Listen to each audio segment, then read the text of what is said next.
Hi friends, welcome to our channel. நம்ம சேனல்ல ரொம்பவே சூப்பரான ராகி இடியாப்பம் எப்படி செய்யலாம்னு பார்க்கலாம். அதுக்கு முன்னாடி நம்மளோட சேனலை ஃபர்ஸ்ட் டைம் பார்க்குறவங்க கீழே உள்ள சப்ஸ்கிரைப் பட்டனை கிளிக் பண்ணிக்கோங்க. பக்கத்தில் உள்ள பெல் ஐகானை கிளிக் பண்ணிக்கோங்க. வாங்க வீடியோக்குள்ளே போகலாம். நாங்கள் இன்றைக்கி ஒரு பாக்கெட் ராகி சேமியா எடுத்து வச்சுருக்கோம். சுகர் தேவையான அளவு, அரை கப் துருவன தேங்காய், 1/4 கப் நெய், 10-15 முந்திரி பருப்பு. ஃபஸ்ட்டு நம்ம முந்திரி பருப்பை வறுத்து எடுத்துக்கலாம். ஸ்டவ்வில் ஒரு பாத்திரம் வச்சுக்கோங்க. இப்போ இதில் நம்ம எடுத்து வச்சுருக்க 1/4 கப் நெய் சேர்த்துக்கலாம். நெய் நல்லா சூடாகட்டும். நெய் நல்லா சூடாகிடுச்சுல நம்ம எடுத்து வச்சுருக்க முந்திரி பருப்பு சேர்த்துடலாம். முந்திரி பருப்பு நல்லா பொன்னிறமாக மாறி வரட்டும். முந்திரி பருப்பு பொன்னிறமாக மாறிடுச்சு. இப்போ இதை எடுத்து வெளியே வைக்கலாம். நம்ம எடுத்து வச்சுருக்க ராகி சேமியா முங்குற அளவுக்கு தண்ணி சேர்த்துக்கலாம். ஒரு நிமிஷம் இது அப்படியே இருக்கட்டும்.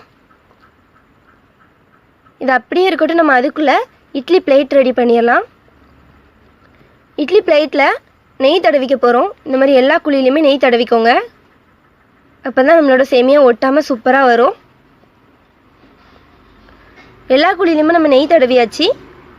இப்போ ஒரு நிமிஷம் ஆயிடுச்சு. சேமியாவை செக் பண்ணலாம். பாருங்கள் ஃப்ரெண்ட்ஸ், சேமியா தண்ணியில் நல்லா ஊறி வந்திருக்கு. இப்போ இதை இட்லி பிளேட்டுக்கு மாற்றி வச்சிடலாம். சேமியாவை இந்த மாதிரி தண்ணி இல்லாமல் நல்லா பிழிஞ்சு எடுத்துக்கோங்க. இப்போ இதை நம்ம இட்லி பிளேட்டில் மாற்றி எடுத்துக்க போகிறோம். இதை வந்து சும்மா இந்த மாதிரி வச்சு எடுத்துக்கலாம். எல்லா பிளேட்டுமே ரெடி பண்ணி எடுத்துக்கலாம். பாருங்கள் ஃப்ரெண்ட்ஸ், நம்ம 2 பிளேட்டுமே ரெடி பண்ணி எடுத்தாச்சு. இப்போ இதை வேக வச்சு எடுத்துக்க போகிறோம்.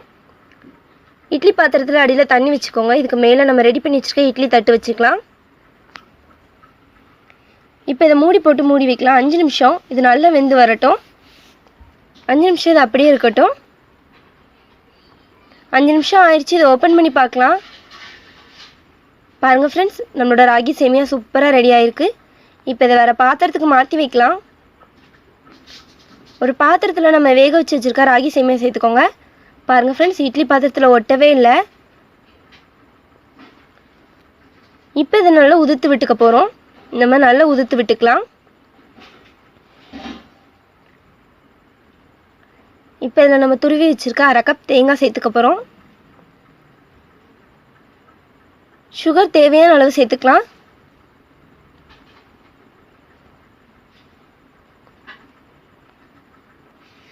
இப்போ இதில் நம்ம நெய்யில் வறுத்து வச்சுருக்க முந்திரி பருப்பு சேர்த்துக்க போகிறோம்.